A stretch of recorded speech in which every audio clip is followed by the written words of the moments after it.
సర్వాధికారియు నిరంతర స్తోత్రార్హుడు యేసుక్రీస్తు ప్రభువారి ప్రశస్త నామములో ఉదయకాలపు వర్తమానాల కొరకు ఎదురు చూస్తున్న మీ అందరికీ ఇమాన్యుయల్ మినిస్ట్రీస్ తరపున మా శుభాభివందనాలు తెలియచేస్తున్నాను. క్రీస్తునందు మాకు అత్యంత ప్రియమైన దైవజనాంగమా, ఎలా ఉన్నారు? ఈరోజు అరుణోదయపు దినాన్ని లేచి ప్రార్థించుకున్నారా? తమ్ముడు, చెల్లి, అరుణోదయం కంఠధ్వని దేవునికి వినిపించారా? అవును. గడిచిన రాత్రి కుటుంబంలో కుటుంబ ప్రార్థన జరిగిందా? కుటుంబాల్లో క్రమం తప్పకుండా కుటుంబారాధన చేసుకుంటూ ఉన్నారా? ఇంతకీ బైబిల్ చదవటం ఎంతవరకు వచ్చింది? ప్రతి దినం కనీసం 2-3 అధ్యాయాలైన దేవుని వాక్యం చదవకుండా, అరుణోదయ ప్రార్థన చేసుకోకుండా గడప దాటవద్దు. కుటుంబ ప్రార్థన చేసుకోకుండా రాత్రిపూట నిద్రకు ఉపక్రమించొద్దు. ఇది మన అలవాటుగా మారాలి. అనేకంటే కూడా ఇది మనకు వ్యసనంగా మారునుగాక. ఆమేన్. మంచిది. ఈరోజు బుధవారం కదా, ఉదయం 10 గంటలకి మన మెదక్ బ్రాంచ్ చర్చి నందు ప్రత్యేకమైన ప్రార్థన కూటం. తప్పకుండా లైవ్ చూడండి. ఒకవేళ కామారెడ్డి, మెదక్, నిజామాబాద్ ఆ పరిసర ప్రాంతాల్లో వారైతే హృదయపూర్వకంగా మిమ్మల్ని ఆహ్వానిస్తున్నాం. తప్పకుండా ఆ స్థలానికి రండి. గొప్ప ఉజ్జీవాన్ని ఆ స్థలంలో మన కళ్ళతో చూడబోతున్నాం. ప్రాముఖ్యంగా రాగల కాలాల్లో అనేక స్థలాల్లో మనం మీటింగ్స్ ఏర్పాటు చేయబోతున్నాం. స్క్రీన్ మీద చూస్తున్నారు కదా. పటాన్ చెరువు 13, 14, 15 తారీఖుల్లో ప్రార్థించండి. 27, 28, 29 మంగళగిరి ప్రార్థించండి. అగైన్ మెదక్ టౌన్లో మీటింగ్స్, ఇంకా అనేక స్థలాల్లో రాగల దినాల్లో మీటింగ్స్ ఉన్నాయి. ప్రార్థన చేయండి. అడుగుపెట్టిన ప్రతి చోట ఏర్పాటు చేసిన ప్రతి మీటింగ్ అవి ఆర్భాటపు కోటాలుగా కాక, ఏదో మనుషుని యొక్క బల ప్రదర్శన జరిగించే కోటాలుగా కాక, ఆత్మకార్యాలు జరిగించే కోటాలుగా దేవుడు వాటిని ఆశీర్వాదకరంగా జరిగించునుగాక. మంచిది. ఇదిను ఓ ప్రత్యేకమైన సందేశం మీతో పంచుకోవాలని ప్రభు చేత నేను రేపబడ్డాను. కొన్ని సందర్భాల్లో దేవుడే తన చిత్తానుసారంగా కఠినమైన పరిస్థితులకి దేవుడు మనల్ని తీసుకొని వెళ్తాడు. వాక్యం బోధించే నేను అనేక పర్యాయాలు గాఢాంధకారపు అనుభవాలలో వెళ్ళిన దినాలు జీవితంలో కోకొల్లలుగా ఉన్నాయి. నా జీవితంలోనే కాదు, ప్రతి క్రైస్తవుని జీవితంలో దేవుడే తన చిత్తానుసారంగా గాఢాంధకారపు కటికి చీకటి లాంటి అనుభవాలు. ఎటు వెళ్తున్నామో గాఢాంధకారంలో ఏం తెలుస్తుంది? ఎటు వెళ్తున్నామో తెలియదు, ఏం జరుగుతుందో తెలియదు. ఎక్కడ పులి ఉందో, ఎక్కడ నక్క ఉందో, ఎక్కడ సింహం ఉందో, ఎక్కడ కుక్క ఉందో, ఏం జరుగుతుందో, ఏది లోయో, ఏది కొండో, ఏది బండరాయో, ఏది తాపకరమైన సర్పమో తెలియని స్థితి కదా గాఢాంధకారం అంటే. అలాంటి గాఢాంధకారపు స్థితులకి దేవుడే తన చిత్తానుసారంగా ఆయన పిల్లలైన మనల్ని తీసుకొని వెళ్తాడు. అనేక మంది భక్తులను తీసుకెళ్ళాడు. వారిలో అగ్రజుడు భక్తుడైన దావీదు గారు. కానీ ఆయన ఏమంటాడంటే, మనం గాఢాంధకారపు లోయల్లో గుండా వెళ్ళేటప్పుడు భయపడతాం. కానీ అంటాడు, గాఢాంధకారపు లోయలలో సంచరించిన ఏ అపాయానికి నేను భయపడను అంటాడు. అది గాఢాంధకారమే కాదు, గాఢాంధకారపు లోయ. ఇంగ్లీష్లో ఉంటుంది shadow of death, valley of death, మరణాంధకారపు లోయ. గాఢాంధకారపు లోయలో సంచరించిన ఏ అపాయానికి నేను భయపడను. ఎందుకు ఆ మాట అన్నాడు? మీతో ఈ మాట పంచుకుంటా. ఎందుకు అంధకారంలోకి దేవుడు నిన్ను తీసుకెళ్తాడో, ఆ అంధకారంలో నీ కొరకు దేవుడు ఏం దాచిపెట్టాడో ఇది గనక నీకు అర్థమైతే, తమ్ముడు, చెల్లి, ఎంత సంక్లిష్ట పరిస్థితి వచ్చినా కృంగిపోవు. సర్వం కోల్పోయిన స్థితి వచ్చినా అల్లాడిపోవు. అసలు పూర్తిగా పాతాళమంత లోతుకు ఆర్థికంగా, ఆరోగ్యంగా కుటుంబ పరువు, ఏ కోణంలో నువ్వు నేలమట్టుకు పడిపోయినా ధైర్యంగానే ఉంటావు. ఎందుకో తెలుసా? అంధకారంలో దేవుడు నీ కొరకు నిధులు దాచిపెట్టాడు. అదే ఈ మార్చి మాసం దేవుడు మనల్ని ప్రేమించి మనకిచ్చిన వాగ్దానం ఉందే. యెషయా గ్రంథం 45వ అధ్యాయం 3వ వచనం, పేరు పెట్టి నిన్ను పిలిచిన ఇశ్రాయేలీయుల దేవుడైన యెహోవాను నేనే అని నీవు తెలుసుకున్నట్లు అంధకార స్థలములలో ఉంచబడిన నిధులను నీకిచ్చేదను. ఒకసారి నా వైపు చూడు తమ్ముడు, చెల్లి. అంధకార స్థలములో దేవుడు ఏం దాచిపెట్టాడట? నిధులు, ట్రెజర్స్. విన్నారా? ఈ నిధులు ఎక్కడున్నాయట? అదే లంకెబిందెలు.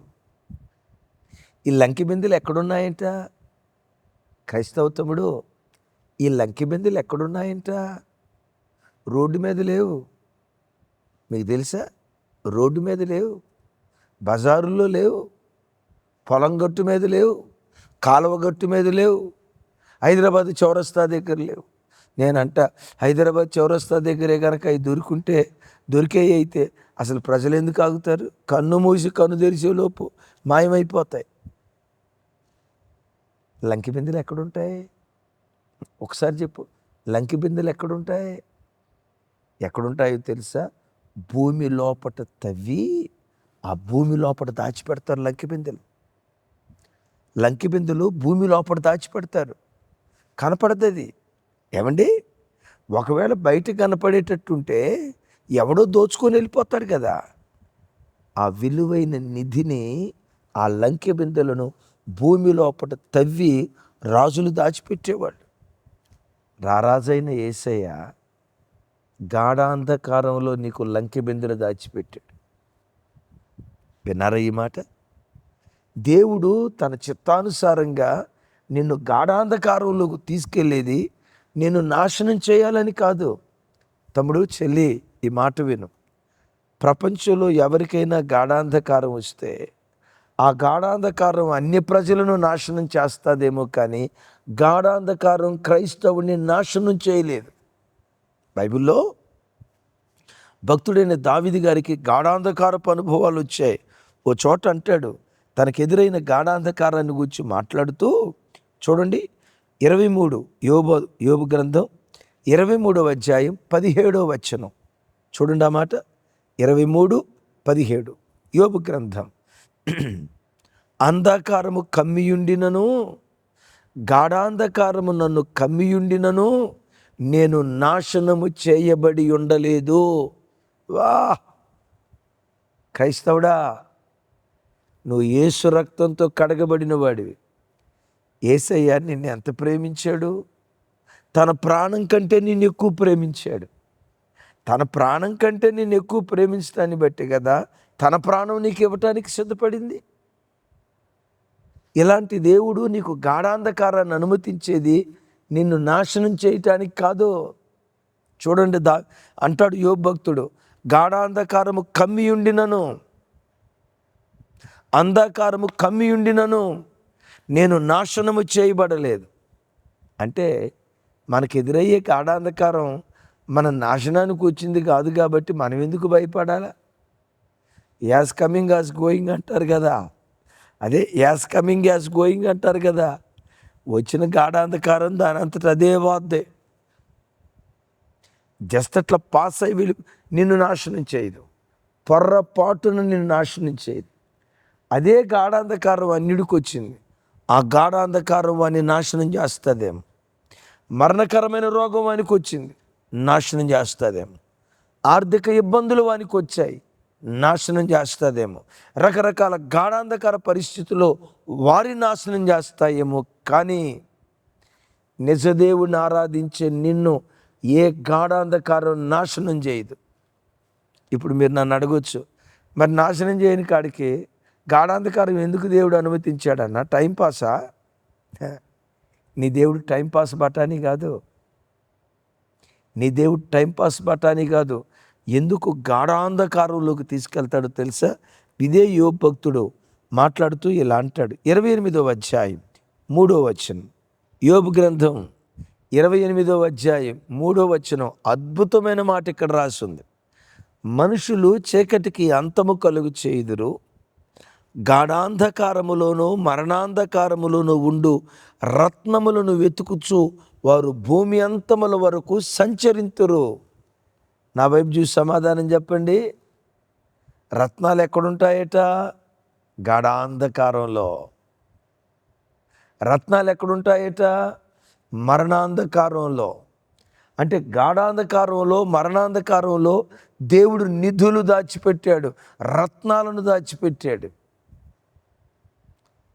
ఆ రత్నాలు కావాలంటే గాఢాంధకారానికి వెళ్ళాల్సిందే. ఆ రత్నాలు కావాలంటే, ఆ ట్రెజర్స్, ఆ నిధులు ఒక వ్యక్తికి ఆ నిధులు ఒక వ్యక్తికి దొరకాలంటే తప్పకుండా గాఢాంధకారానికి వెళ్ళాల్సిందే. మీకు తెలుసా? మీరు ఆల్రెడీ స్క్రీన్ మీద డైమండ్ చూసి ఉంటారు. డైమండ్ భూమిలో దొరకదండి, భూమి పై భాగాల్లో దొరకదు. భూమి లోపట భాగాలకు వెళ్తే, ఇప్పుడు డైమండ్ అంటంతో అబ్బా డైమండ్ అది పుట్టుకతోనే డైమండ్ ఏమో అని అనుకుంటారా? ఒకప్పటి బొగ్గు ఆ తర్వాత కాలానుగుణంగా డైమండ్గా మారిద్దట. మీరు నమ్మరేమో, కావాలంటే చూడండి, నెట్ చూడండి, ఇన్ఫర్మేషన్ టెక్నాలజీ ఇప్పుడు దొరుకుతుంది కదా, సెర్చ్ చేయండి. ఈ డైమండ్ బొగ్గులో నుంచి తయారైద్దట. బొగ్గు ఎలా ఉంటుంది, డైమండ్ ఎలా ఉంటుంది సార్? బొగ్గు నల్లగా ఉంటుందే, డైమండ్ జిగిజిగేలు రాజా, జిగిజిగేలు మట్టు మెరుస్తూ ఉంటుంది. ఏంటి ఈ రత్నాలు బొగ్గులో నుంచి వస్తాయా అన్నా? బొగ్గులో నుంచి రత్నం? ఎస్. అయితే ఏం జరిగిందో తెలుసా? భూమి లోపటి పొరల్లో అధిక ఉష్ణోగ్రత, అధిక పీడనం ఎక్కడుంటుందో, హై ప్రెషర్, హై టెంపరేచర్ ఎక్కడైతే ఉంటుందో అలాంటి లోపటి భాగంలో బొగ్గు కాలానుగుణంగా డైమండ్గా మారిపోతాట. ఏమండి, భూమి లోపటి పొరలకు వెళ్ళాలంటే అది గాఢాంధకారం అనాలా, మరణాంధకారం అనాలా, ఇంకే పదం అనాలో అర్థం కాదు. అలాంటి గాఢాంధకారపు లోయల్లోకి వెళ్ళిన తర్వాత అక్కడ వజ్రం దొరుకుతుంది. తమ్ముడు, చెల్లి, ఈరోజు గాఢాంధకారమా, రేపు వజ్రంలాగా మారబోతున్నాం. ఈరోజు మరణాంధకారమా, డైమండ్ లాగా దేవుడు నిన్ను మార్చబోతున్నాడు. అలాంటి డైమండ్ లాంటి శ్రేష్టమైన నిధులు నీకు ఇవ్వటానికే నిన్ను గాఢాంధకారపు లోయకు తీసుకుని వెళ్ళాడు, నాశనం చేయటానికి తీసుకుని వెళ్ళలేదు. వినండి మాట, నీ జీవితాన్ని అంతం చేయటానికి దేవుడు తీసుకుని వెళ్ళలేదు, నిధులను నీకు ఇవ్వాలనే ఆలోచనతో కదా. యేసయ్య పరలోకంలో మహామహుని కుడిపార్శ్వాన కూర్చున్నాడు. ఆ కుడిపార్శ్వాన కూర్చోక మునుపు మరణాంధకారపు లోయ సమాధిలోకి ప్రభు వెళ్ళలేదా? సమాధి గుండెను చీల్చి మృత్యుంజయుడే లేచి మహోన్నతుని కుడిపార్శ్వాన ఆయన ఆసీనుడు కాలేదా? నీ దేవుని జీవితంలో ఏది జరిగిందో ఆ దేవుని నమ్ముకున్న నీ జీవితంలో కూడా దేవుడు ఆ కార్యాన్ని జరిగిస్తాడు. భయపడకు. గాఢాంధకారపు లోయ, మరణాంధకారపు లోయ నిధులు ఇవ్వటానికి తీసుకొని వెళ్తాడు. వినండి, ఈ నిధులే కాదు, అసలు వీటికి మించిన అతి శ్రేష్టమైన నిధులేంటో తెలుసా?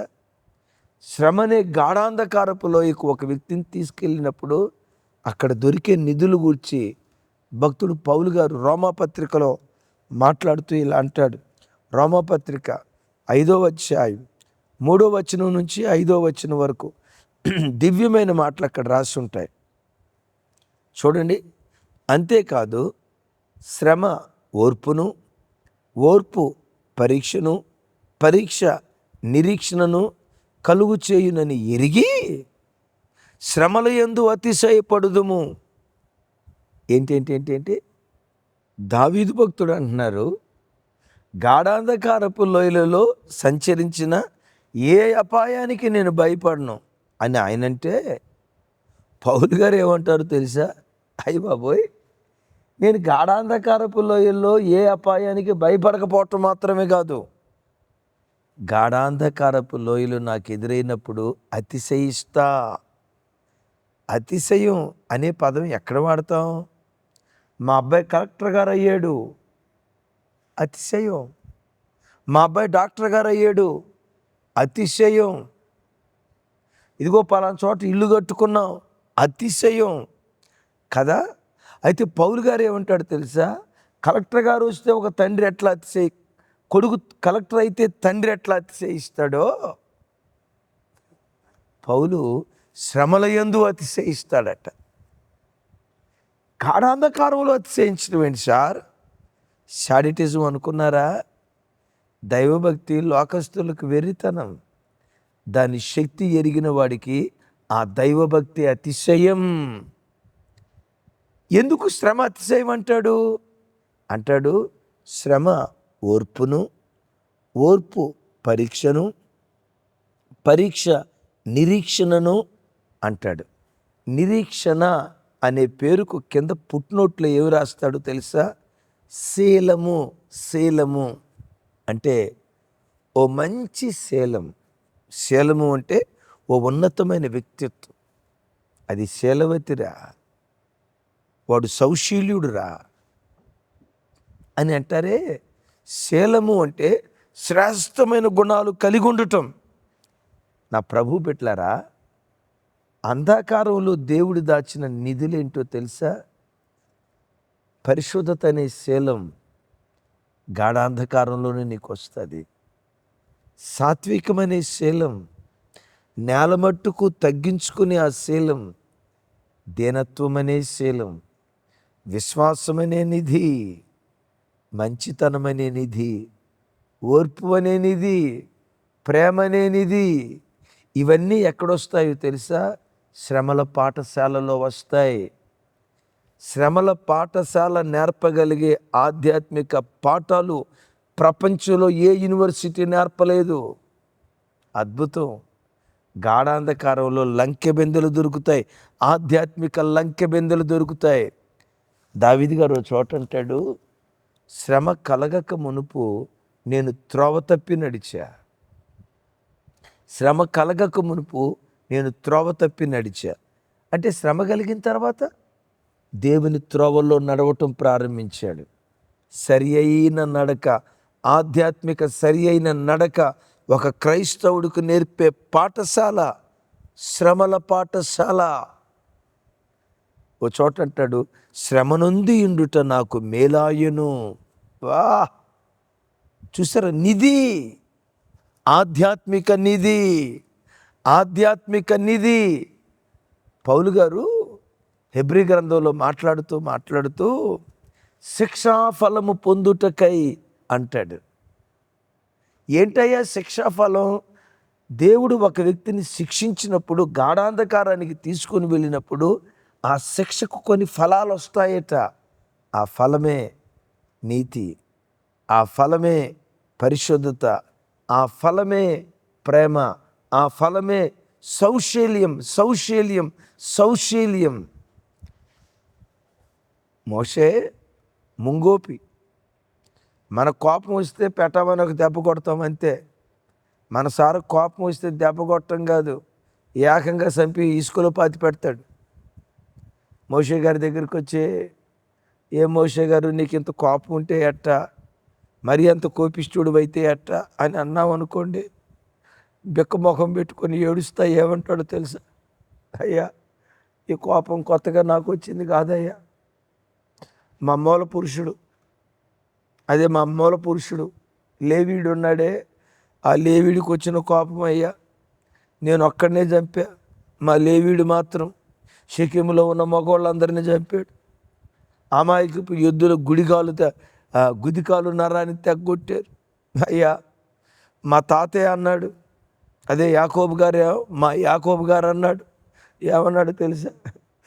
లేవి షిమియోన్లో కోపం బహువేంద్రమైనది, నాది కోపం మామూలు కోపం సార్, మా ముత్తాత మా పూర్వీకుల కోపం బహువేంద్రమైన కోపం సార్, ఇది వంశపారంపర్యంగా వచ్చింది sir.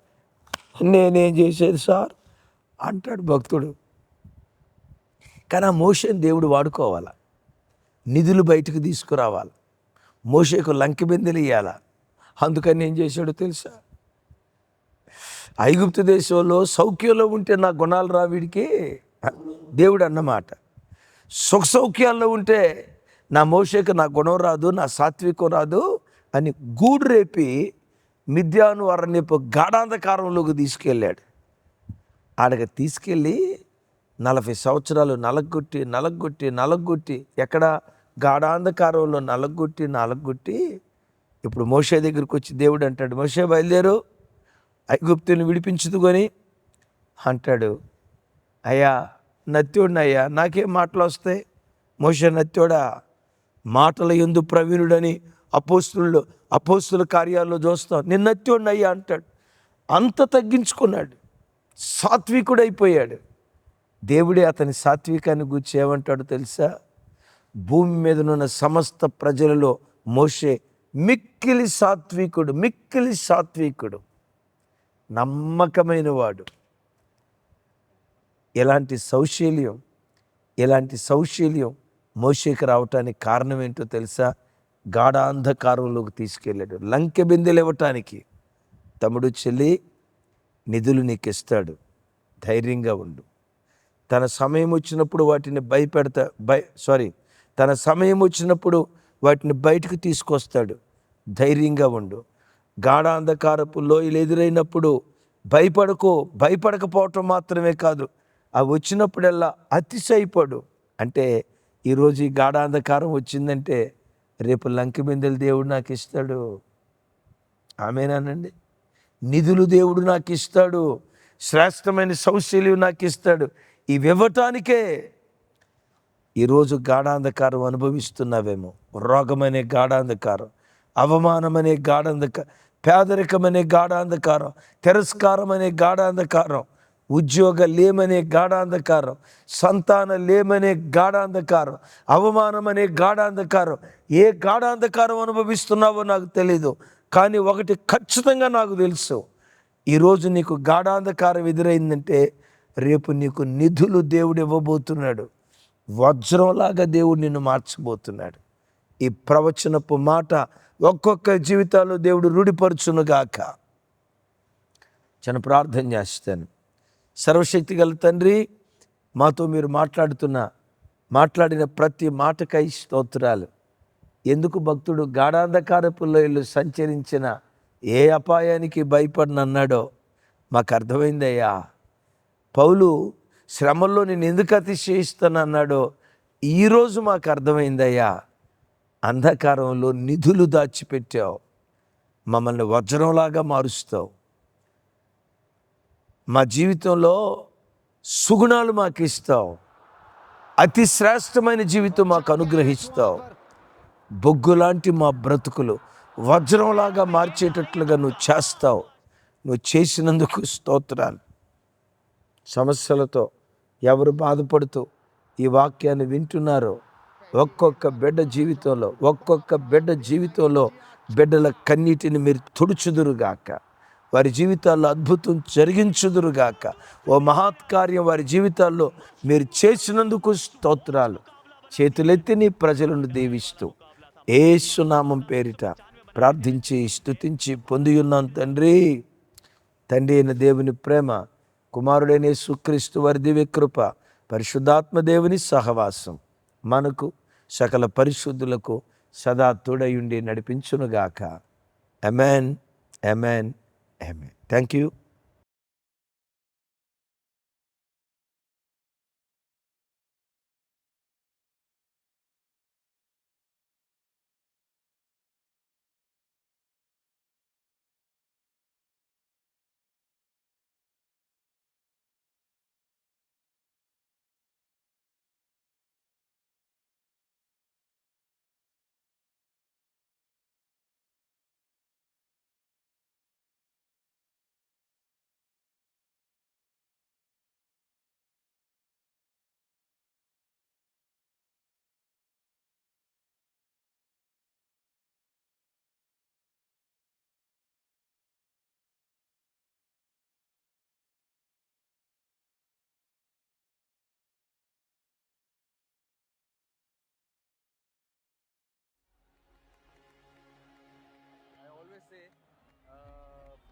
things happen to good people, and at the right time. No better time, no better stage for someone like him.